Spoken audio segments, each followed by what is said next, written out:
যে আজকে গোটা পৃথিবীতে মাত্র 90 লক্ষ ইহুদি আর 250 কোটি মুসলমান। 250 কোটি মুসলমান যদি পেশাব করে দেয়, 90 লক্ষ ইহুদি ভাসে যাবে। জোরে কোন ঠিক কিনা? অথচ আজকে সেই ইহুদিরা আমাদের মুসলমানের উপরে ফিলিস্তিনে যে নির্যাতন করতেছে, কুল্লু মুসলিমুন ইখওয়াহ, হাদিসের ব্যাখ্যায় বলা হয়েছে পৃথিবীর সমস্ত মুসলমান একটা দেহের মতো। দেহের কোনো জায়গায় আঘাত লাগলে যেমন কষ্ট পাওয়া যায়, পৃথিবীর যেখানেই মুসলমানদেরকে হত্যা করা হোক, নির্যাতন করা হোক, অবশ্যই আমাদের কষ্ট হয়। জোরে কোন ঠিক কিনা? মুসলমান কথা বলা লাগবে, খালি কথা বন্ধ রাখার জন্যে হাসিনা ইচ্ছা মতো কাম সারছে। 15 বছর বিএনপি কুটিয়ে ছিল, খুঁজে পাওয়া যায়নি। জামাতে ইসলাম কোন জায়গাতে ছিল অনুবীক্ষণ দিয়েও দেখা যায়নি। অনলাইনে মিটিং করছে, প্রত্যেকটা অফিস আদালতে চাবি লাগাছে, তালা লাগাছে। জোরে কোন কথা ঠিক কিনা? কিন্তু 24-এ 5ই আগস্ট আমাদের ছাত্র জনতা জীবন দিল, যার কারণে ফ্যাসিস্ট মুক্ত হলো। এই মুহূর্তে আমরা জোর গলায় কথা যদি না বলি, আবার অন্যায় আমাদের মাথার উপরে চেপে বসবে। জোরে কোন কথা ঠিক কিনা? আজকে ফিলিস্তিনের উপর অন্যায় হচ্ছে, অথচ পাশে সব মুসলিম কান্ট্রি, একটা মুসলিম কান্ট্রি আওয়াজ করতেছে না, যার কারণেই ইসরায়েলের অন্যায়ভাবে ইহুদির বাচ্চারা মুসলমানদের হত্যা করতেছে। জোরে কোন কথা ঠিক কিনা?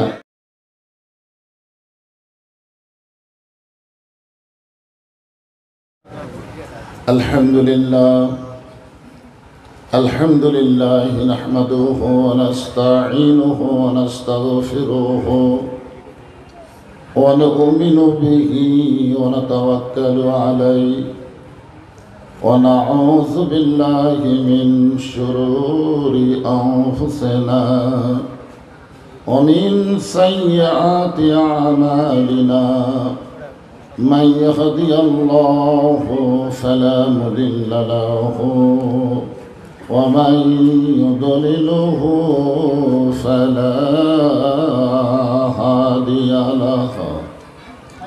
সকলে জবান খুলে বলেন আশহাদু আল্লা ইলাহা ইল্লাল্লাহু ওয়াহদাহু লা শারীকা লাহু وأشهد أن محمدا عبده ورسوله الذي أرسل رسوله بالحق بشيرا ونذيرا وداعيا إلى الله بإذنه وسراجا منيرا.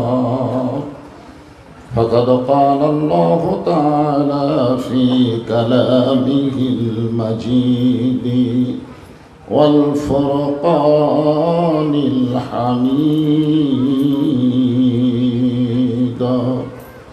জবান খুলে সকলে পড়েন আউযু বিল্লাহি মিনাশ শাইতানির রাজীম। বিসমিল্লাহির রহমানির রহিম।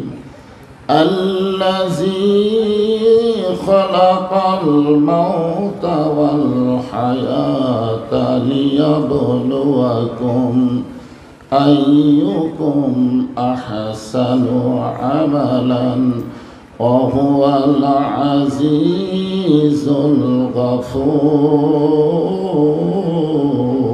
الغفور. إن الله وملائكته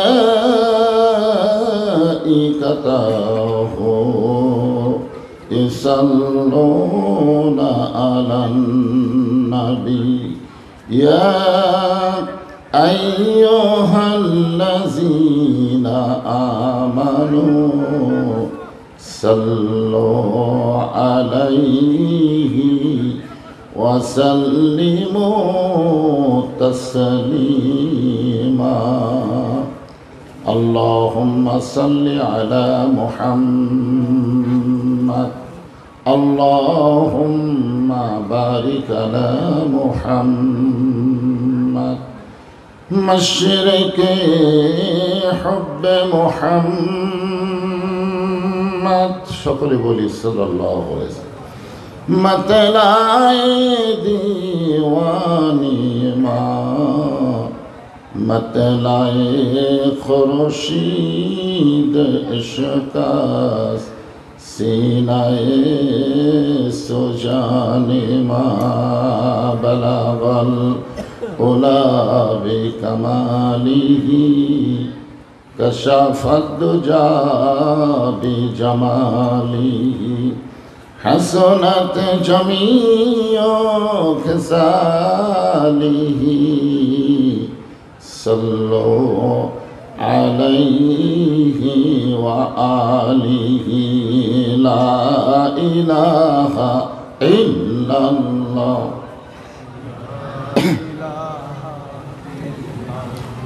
মৃত্যুর সময় শেষ বাক্য যদি এটা হয়, আল্লাহ রাসূল বলেছেন কোনো ব্যক্তি সারা জীবন যদি পাপ করে আর মৃত্যুর সময় তার জবানে যদি জারি থাকে লা ইলাহা ইল্লাল্লাহ, শুধুমাত্র এই জিকির জবানে জারি থাকার কারণে আল্লাহ তার জীবনের সব গুনাহ মাফ করে দেয়। আফজালুল জিকির লা ইলাহা ইল্লাল্লাহ। এই জন্য সকলেই জবান খোলে লা ইলাহা ইল্লাল্লাহ লা ইলাহা। মরণের কালে বুঝিতে পারিবা কবরে গেলে বুঝিতে পারিবা এই কলেমার কত গুণ লা ইলাহা ইল্লাল্লাহ বলরে মুমিনগণ লা ইলাহা। চাঁদ সূরজ আর গ্রহ তারা আল্লাহ নামের পাগল পারা। চাঁদ সূরজ আর গ্রহ তারা আল্লাহ নামের পাগল পারা। আমার আল্লাহ নামের এতই দয়া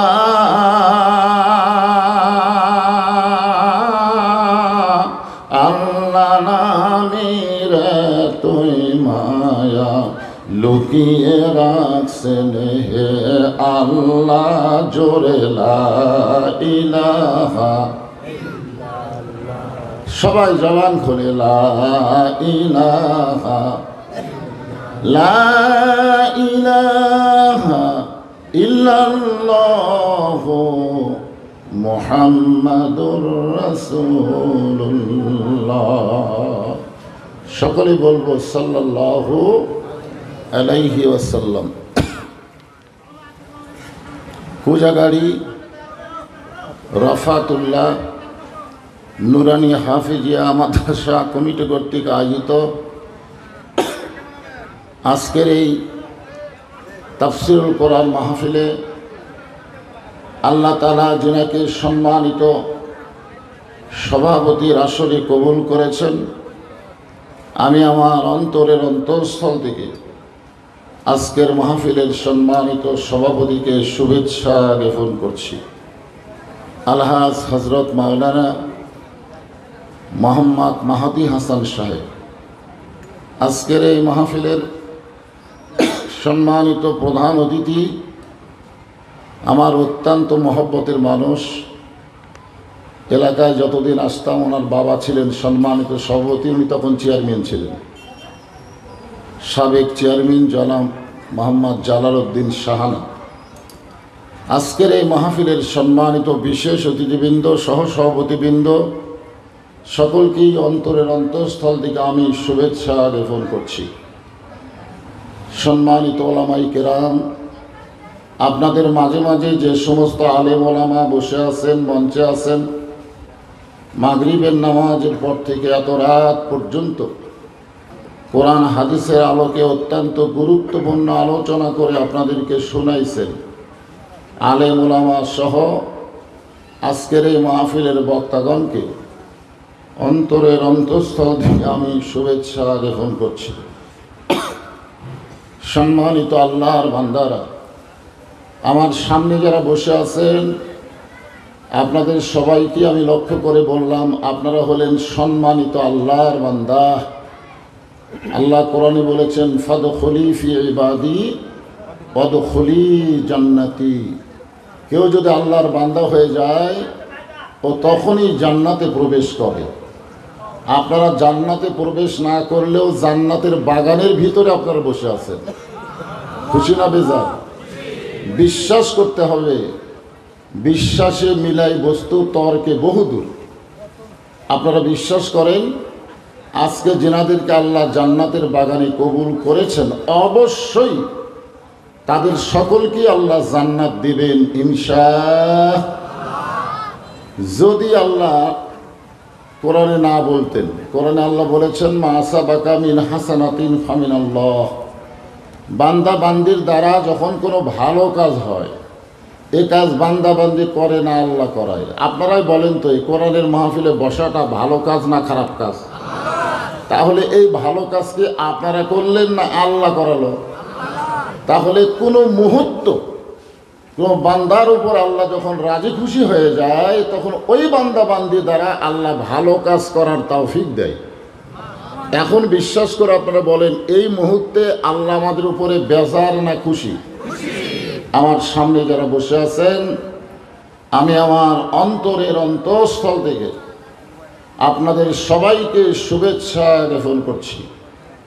সম্মানিত মা বোনেরা, পর্দার অন্তরালে বসে বসে যারা আলোচনা শুনতেছেন, তাদের সকলকেই শুভেচ্ছা জ্ঞাপন করে অনেক বছর পরে এলাকায় এসে আমি জানতে চাচ্ছি আপনারা সকলে কেমন আছেন? আলহামদুলিল্লাহ রব্বিল আলামিন। যে আল্লাহ শারীরিক সুস্থতা, মানসিক প্রশান্তি দান করে আজকের এই জান্নাতের বাগানে কবুল করলেন, আমরা সে আল্লাহর প্রতি শুকর গুজার করছি। সকলে বলি, রব্বানা লাকাল হামদ হামদান কাসীরান তাইয়িবান মুবারাকান ফীহি। একজন ভাই বললেন, হুজুর আপনি কেমন আছেন? মাঝখান থেকে বললেন। আসলে আমার ওয়াজের 43 বছর বয়স চলতেছে। 43 বছর খালি ওয়াজেরই বয়স। আমি কোনোদিনও টেজে এসে বলিনি যে আমি অসুস্থ, কোনোদিনও বলিনি। কিন্তু আজকে হঠাৎ আমি অসুস্থ হয়ে গেছি, হঠাৎ। সব কার ইচ্ছা। এতদিন পর আসলাম, মন প্রাণ ভরে একটু আলোচনা করব, আপনারা শুনবেন। কিন্তু হঠাৎ প্রেশার, আমার মাথা শরীরটা কাঁপতেছিল, যে কথা বলতেও বুঝতে পারতেছেন। আমার কাছে প্রেশার মাপা মেশিন আছে, দেখে উপরে 180, নিচে 113।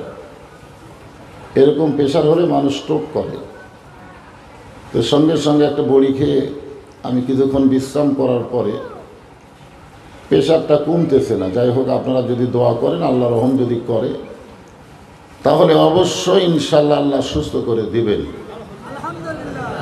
আল্লাহ তাআলা আমাদের সকলকে কোরআনের মাহফিলে কবুল করেছেন। মনে বড় কষ্ট,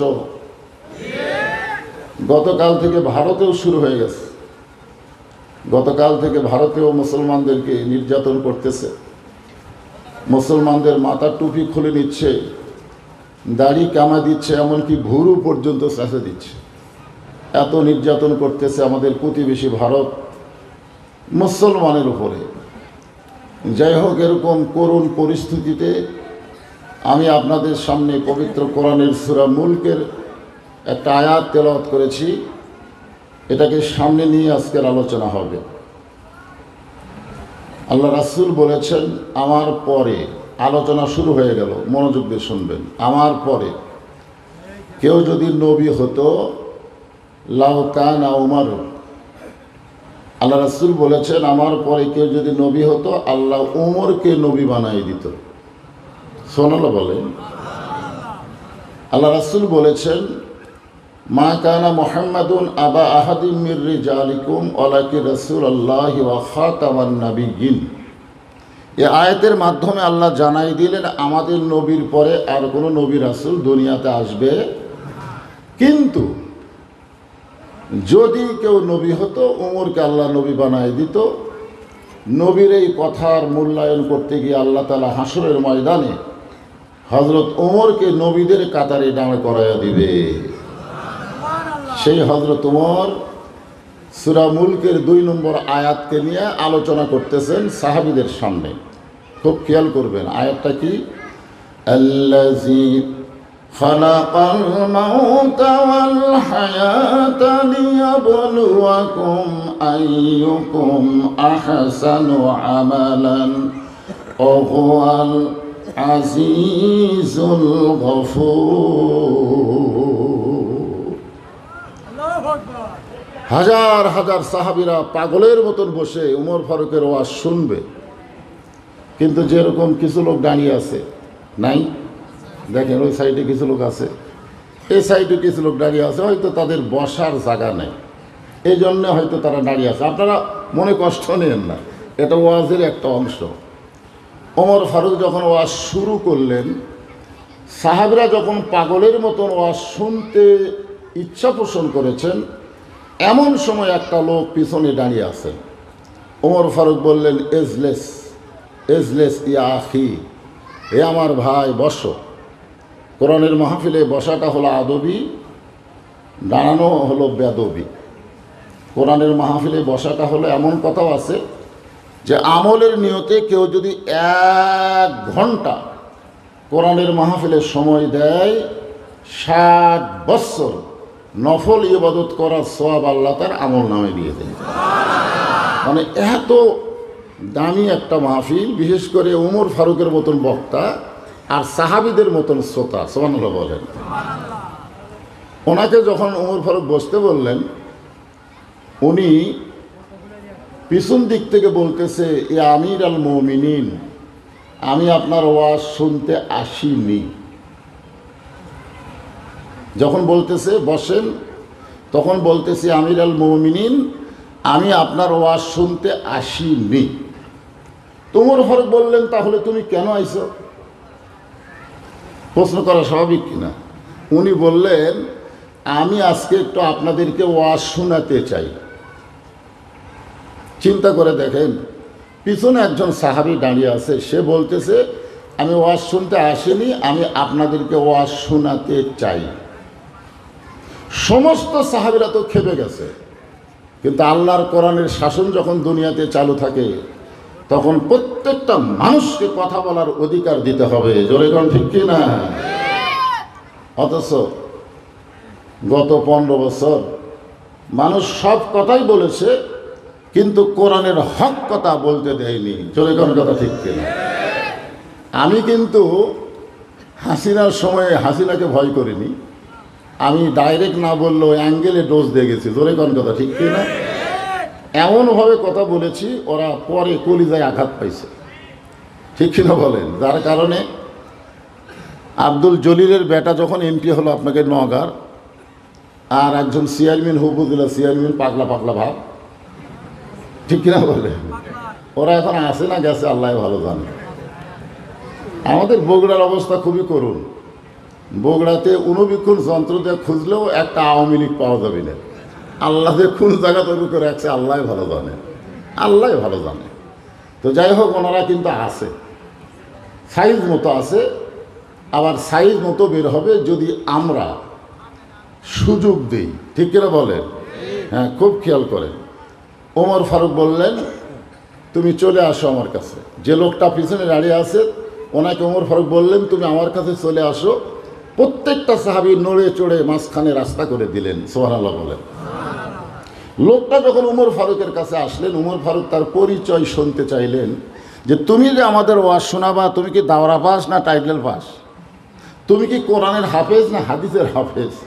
এগুলো পরিচয় শুনতে চাইলেন না, উনি শুনতে চাইলেন তোমার পরিচয় কি।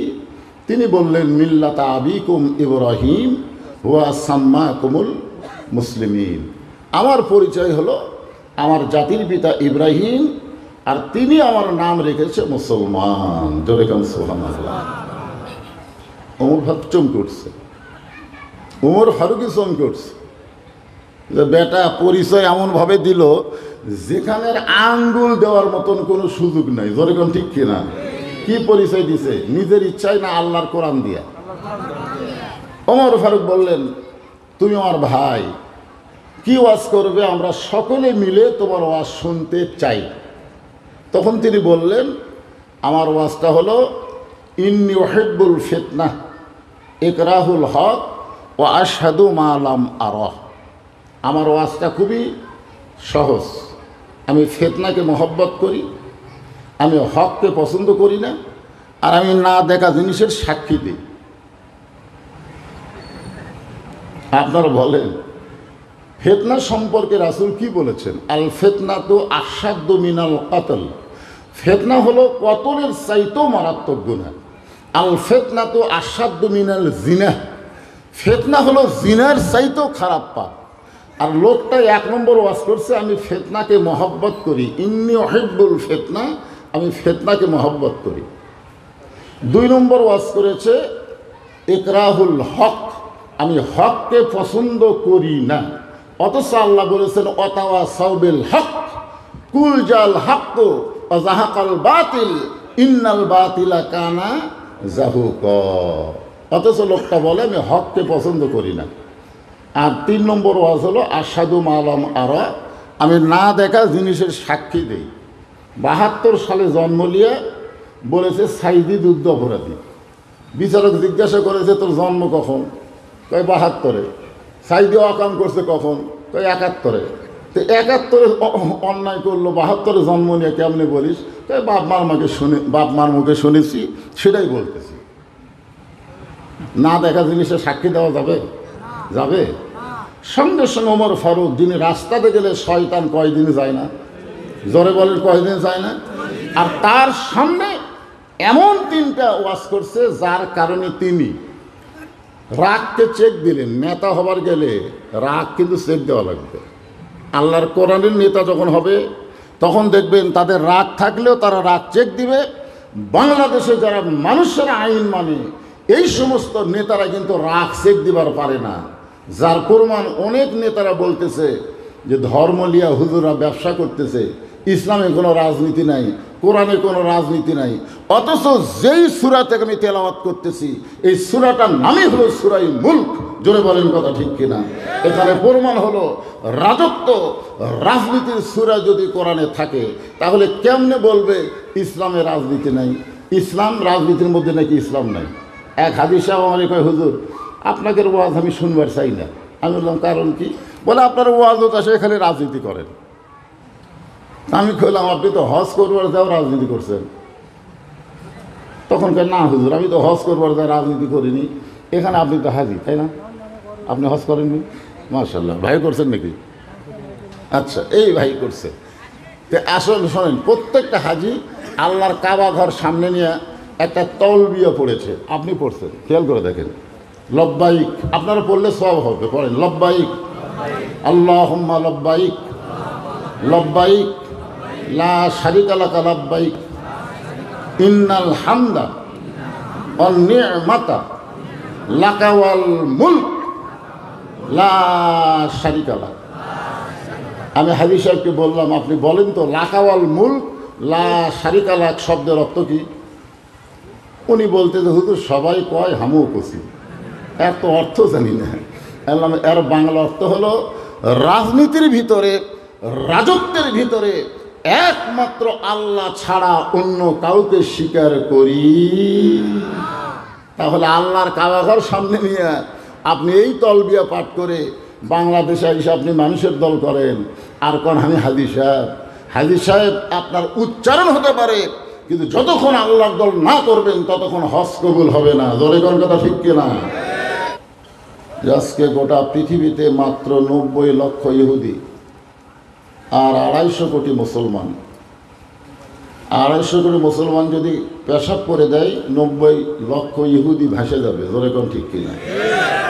অথচ আজকে সেই ইহুদিরা আমাদের মুসলমানের উপরে ফিলিস্তিনে যে নির্যাতন করতেছে, কুল্লু মুসলিমুন ইখওয়াহ, হাদিসের ব্যাখ্যায় বলা হয়েছে পৃথিবীর সমস্ত মুসলমান একটা দেহের মতো।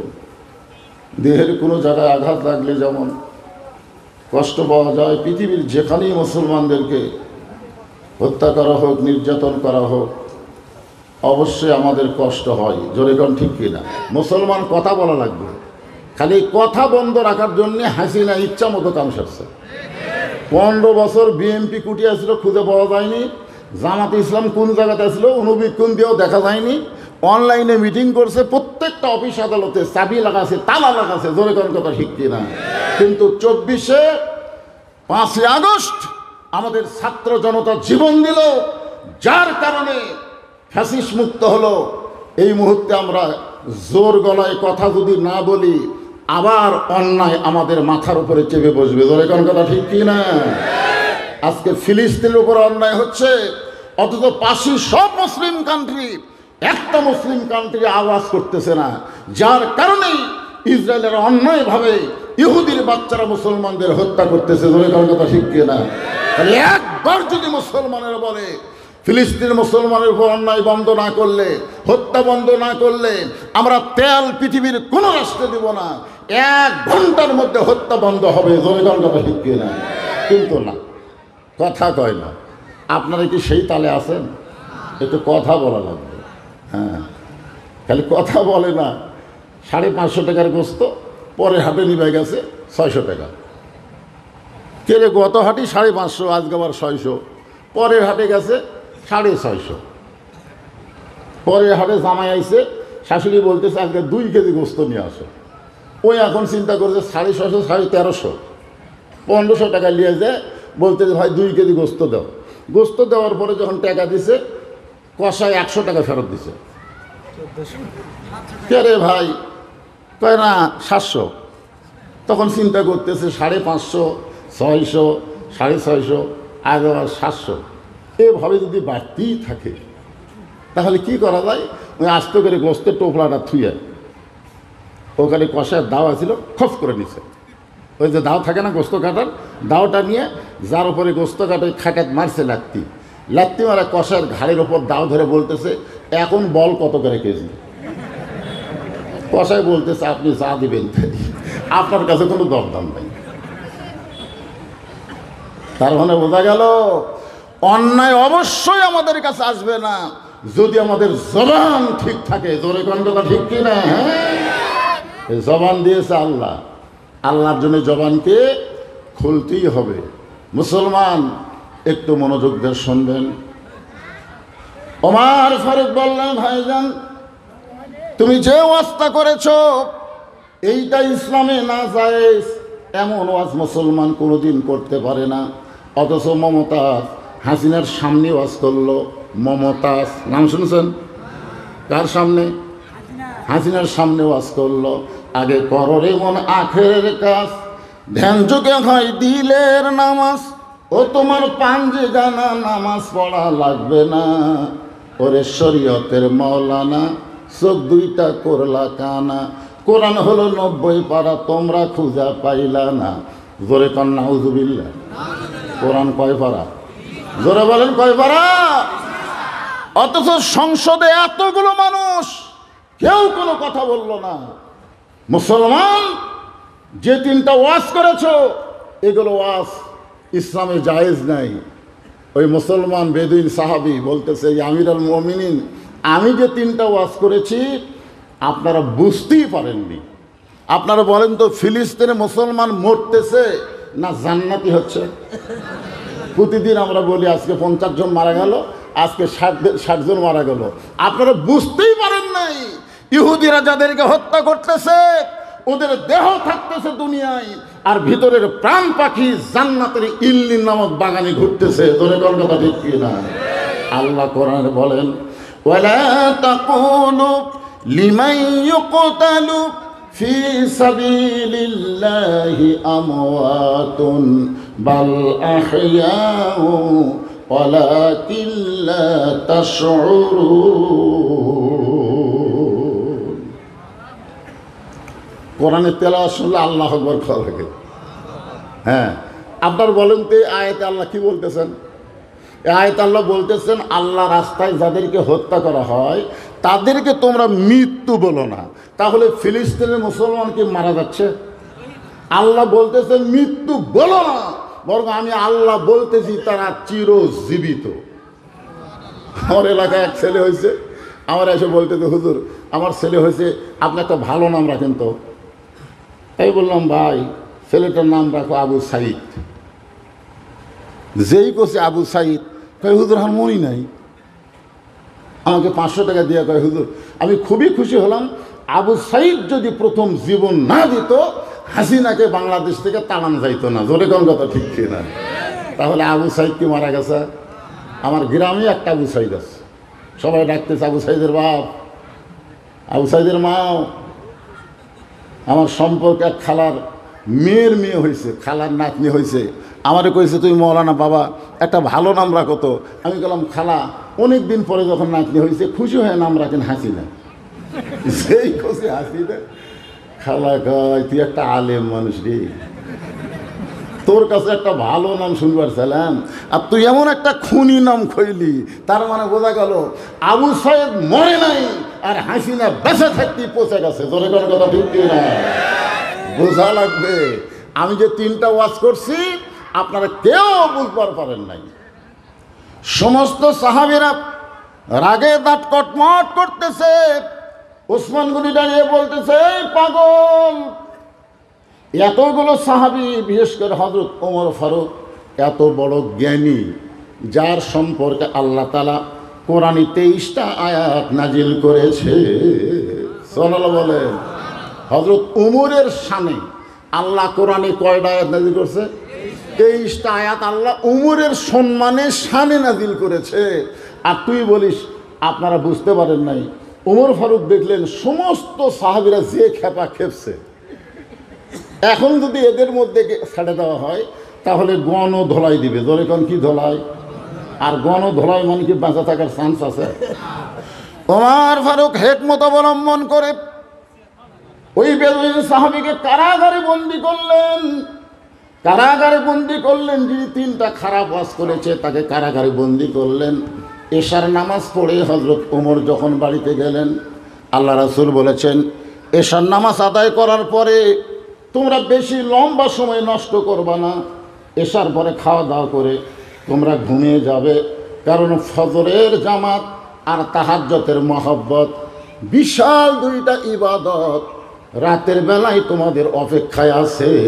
সুবহানাল্লাহ বলেন। একটা হলো তাহাজ্জুদের মহব্বত আর ফজরের ইবাদত। তাহাজ্জুদ কিন্তু ইবাদত না, তাহাজ্জুদ কি? মহব্বত। জোরে বলেন তাহাজ্জুদ কি? আপনারা বলেন তো মহব্বতের ব্যাখ্যা আর ইবাদতের ব্যাখ্যা কি? ইবাদতের ব্যাখ্যা হলো ইবাদতের বিনিময়ে মানুষ জান্নাত চায়। মানুষ কি চায়? জান্নাত চায়।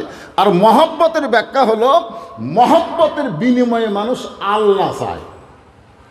আপনারা বলেন তো কোনটা ভালো, আল্লাহ পাওয়া ভালো না জান্নাত পাওয়া ভালো? বুঝতে পারতেছেন? জান্নাত পাইলে আবার আল্লাহর কি দরকার? এক বান্দা আছে তাহাজ্জুদের মহব্বতের সেজদায় আল্লাহ ডাকতে বলে তুই যতই সেজদা দে আর যতই নামাজ পড় তোর ঠিকানা হলো জাহান্নাম। যতই নামাজ পড় তোর ঠিকানা জাহান্নাম। ও তখন মাথা তুলে বলতেছে আলহামদুলিল্লাহ।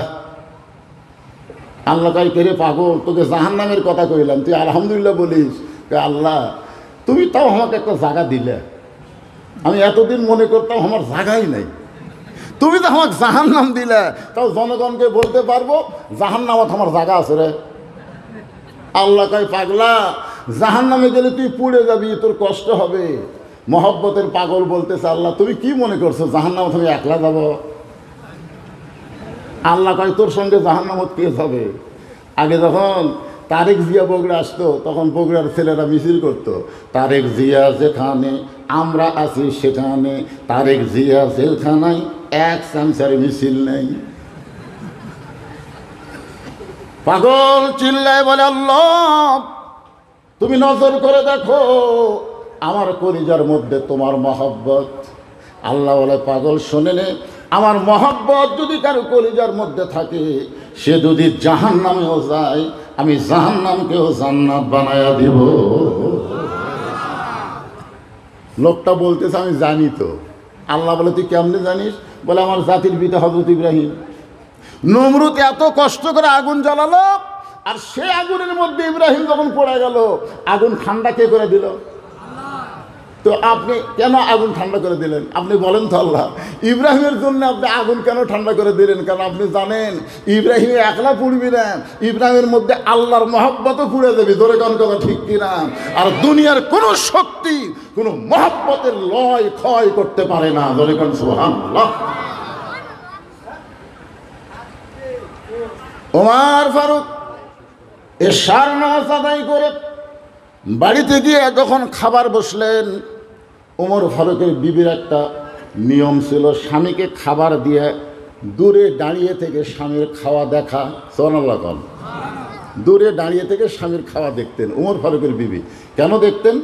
যে ওমর ফারুক প্রত্যেক দিন খাওয়ার পরে তার বিবির জন্যই আল্লাহর কাছে দোয়া করতেন, আল্লাহ যে বউটা আমাকে কষ্ট করে রুটি হালুয়া তৈরি করে দেয়, আল্লাহ আমি সেই বউকে নিয়ে জান্নাতে থাকতে চাই।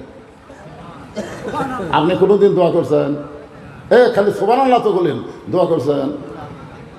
নামাজের পরে দোয়া করতেছে, আল্লাহ আমাকে জান্নাত দিও, আল্লাহ জান্নাতে একটা হুর দিও আল্লাহ। বউ খালি কান ফেলে শুনতে দেখে, হুর কি?